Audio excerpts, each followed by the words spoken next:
it's startling. And then, you know, the economic cost of losing so many teachers and so many of the very best teachers. It's about $5 billion a year is how they estimate the cost of this incredible turnover. And if you look at comparative school systems, like the three school systems in the world that test the best, South Korea, Singapore, and Finland, they treat their teachers entirely differently. One, they pay for their training. Two, they give them incredible support, lots of autonomy, and the pay is, you know, in most cases, 250% or so more than ours. And so there, for most college graduates in these countries, it's the most esteemed profession. Everyone's fighting for a chance to be a teacher because it's considered this, you know, incredibly valuable and crucial and central profession that has incredible prestige. We don't have that here. So their turnover rate is the highest among those three countries is 3% a year turnover rate.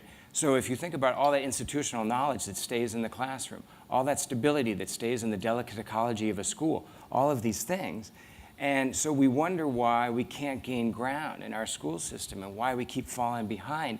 It starts with paying well, compensating, retaining the best teachers and keeping them in the classroom.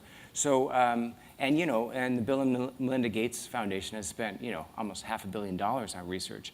And after all these years of doing studies in all these different ways, Gates came out and said, you know, the most important thing is the teacher. It's central. Technology is important, all of these other things, infrastructure, but really we need to find, reward, and retain the best teachers. So it seems like a no-brainer, but nationwide there really aren't any overarching policies to solve this attrition rate. And so, you know, I'm in favor of a stimulus package for teaching. You know, like if we can spend billions bailing out banks and things like that, we do need, at this point, which is a really crisis, we're at a crisis right now, especially with budget cuts being what they are, the schools, state by state, need a stimulus.